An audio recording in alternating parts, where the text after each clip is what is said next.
the difference between here and here. Yeah. It is one of the hardest things in golf.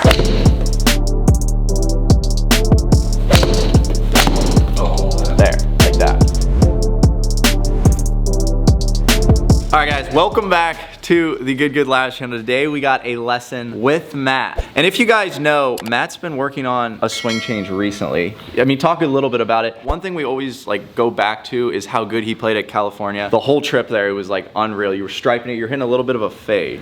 But since then, we've made minimal changes, but I know you've been working on them really hard. I was still kind of working with, and I guess we'll talk about it, my wrist was not... It was cupped. It was still cupped. Yeah. But I was in the right positions, my hips were through, like I was really striping the ball well. As we kind of progressed and we moved to Purcell Farms, I was talking to Grant and I was like, okay, now I'm starting to suck. Right. And then Grant's like, well, because you're starting to get very flippy, your timing is off, and he was like, that's due to the fact that your wrist is cupped and it impacts your body just kind of has to guess. Right. And you just got to get lucky pretty much is what it was. So I was like, okay, well, how can we fix that? And then he obviously talked about kind of the bow wrist action that Dustin Johnson has, Jordan Spieth has a little bit of it. Lots of the professional tour golfers have a bowed wrist. And he was like, that's the secret ingredient that you need to be successful. And I was like, I don't know what that means, Grant. What is a bowed wrist? When I say bowed, I didn't really ever want Matt to be like this, like Dustin Johnson. What we just wanted to do, Matt's wrist is normally super cupped like this. So what happens is when he comes through impact, he has to throw the club and get really handsy. And his timing can be on like crazy where Matt will go out and play amazing, but then the next day he can go out and do the complete opposite just because he's relying so much on timing. So what we've done over the past, I would say month, I haven't really had a lesson with Matt where I'm like doing it a lot, but we've flattened his left wrist here. So it's getting him more in one line. So now he can just rotate through the ball and kind of hold the face longer. He doesn't have to get so active. He's hit a couple here in his path. He's hitting like high draws now, which that's going to be a big thing for Matt to get used to, but he can still fade it if he wants to with this wrist position.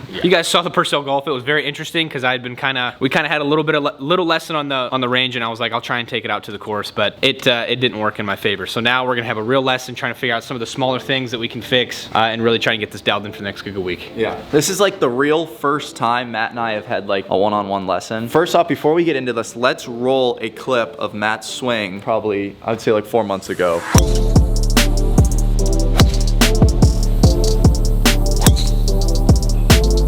He was still hitting that big fade. He was kind of hitting the outside of the golf ball, swiping across it. I really want to get dialed in with this swing, man. It's tough to really force my brain to think about not bowing it, but like just that feeling of making sure that my wrist is flat. And I have chunked a couple, I'll say that. The good thing is it completely has taken away my shank. Yeah, right. I literally can't shank it. So that's like the good thing about really focusing on this and working through this is I'll sometimes get in the golf course, I'll play really well, but then there'll be a hole where I'll shank it. Right. But now like that's almost like completely out of play. Right. So that's a good thing as well. What are you feeling right now when you try and take it back? You're trying to keep that flat, right? I'm trying to, there's like a little pop in my wrist for some reason. I don't know, it's maybe because this is so new, but I'm literally I'm feeling this. Right, that's not what it's gonna look like. Yeah. Once you get up to his swing, you guys will notice. That's not what it's gonna look like though, guys. He's feeling that extreme bow, but when Matt gets up, it will literally just be one flat angle, and that's how Tiger plays. That's how a lot of good golfers play, so. So that's the main thing, yeah, just making sure I feel this, but it's gonna look like this instead of like, this is California golf, this is bowed, this is where I'm gonna be. So we just want that one flat angle. Yeah. So now I can just hold the face and get more face control. That's what we're trying to gain. We're not trying to change his swing. Matt is an athlete and he makes really good movements towards the ball. His lower body works really well. His whole body actually works really well together, but all we're trying to do is gain him more face control and stability.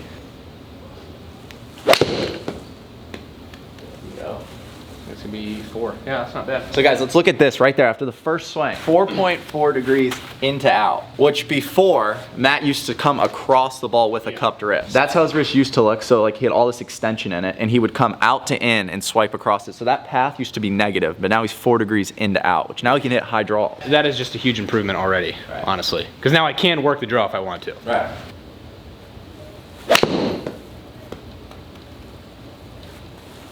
There you go. Yeah, a little tight draw there. See? That is just, I never thought I would get that shot shape back ever again, honestly. It goes for everybody out there struggling to hit a draw. If you guys have a super cupped wrist like this and you're trying to hit a draw, it is one of the hardest things in golf. So all I can say is if you guys are looking to hit more powerful iron shots, one of the best drills I can give you actually, we'll take this Top Golf membership here, but we'll put it right here. So this is a great thing. You guys can do this. Put it in your glove here, just like that. That naturally, you'll feel it bend. That's interesting. I've never seen this before. Yep, just hit a couple punch shots, and now you can really feel it. It's almost instant feedback. Hold the face, really work on holding that face. There you go. That was sweet. Like right there, if Matt can repeat that on the golf course, you cannot, I mean, those numbers could not be much better. He was 2 degrees into out, and his face to path was 2 degrees as well. So, I mean, he hit that a little bit to the right, but I mean, it's so solid, those numbers right there. If he can repeat that on the course, it's gonna be deadly. Dude. Dude, I rotate, see That looks so good. I rotated super well now. We need that in a slow-mo, that swing right there, guys.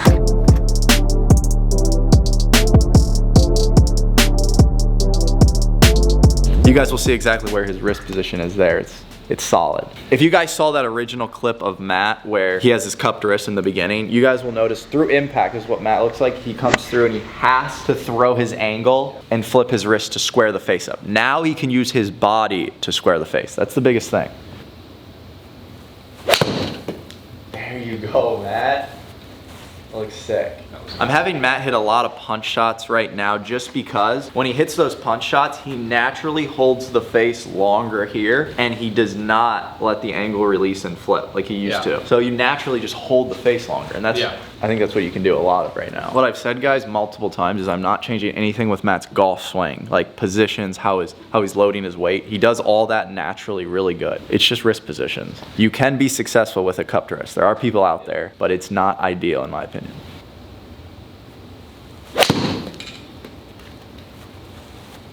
That was the first path that's been a little out to in. Did you try and cut that, or what was, you just tried to swing normal? I think I did. Okay. I just tried to swing normally. All right, let's try and get one to go a little more down the left side. And imagine in your mind that you're gonna start a little bit left and kind of hit a cut. There you go, you got left on that one. I think that was a little chunky. See that? Oh, that was not chunky. That's the first one you actually turn left. So I know in your mind you've been trying to hold it like this out to the right, but with this wrist you can actually turn left and hold. So you can turn more to the left quicker. Just don't fear it going left.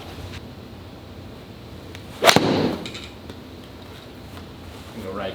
Go right there. That's okay. You're just hitting hold off. He's holding onto the face, and if anything, Matt's holding onto the face almost too long. Yeah. For a sec. Like that's the main thing. Oh, that's gonna go so far right. I can feel myself holding it. Right. That Matt, I mean, you talked a lot about how this allows you to hit a draw, but if you naturally like hitting a fade, you can still obviously hit your fade from this position. You don't need to hit a draw. I played an event on the KCGA or KJGA, and there was a dad who was on the tour. I don't remember what his name was, but he told me, because I had a huge cup wrist back then, and he was like, wear a watch, and then when you wear a watch, that watch should be facing down when you swing. And he was essentially trying to tell me, like, this is the motion you want to feel. Right. And I tried it, and I sucked in the range, and I was like, I'll just quit doing that. Right. But like, he was right. Like, it's exactly what you told me. When you get up here, have that nice, and really feel like there's a watch on your wrist, and if you're wearing it, the time should be straight down, you shouldn't see it. Exactly. And the guys on tour, if you guys look at the guys on tour, the guys with the cupped wrists here, they will, on the downswing, almost all of them, once they get to this position, they'll start turning that left wrist down, and they'll recover for that cupped wrist. They'll still make an effort. But Matt, even when he had his cupped wrist, he would still come into impact pretty cupped, and that's where he did that big fade. Towards the end of this video, we're gonna hit a couple draws here and see if you can, I wanna see if you can hit a nice high draw here. I wanna see what you do naturally to just do it. That's good, that's gonna draw. There you go. Oh my goodness.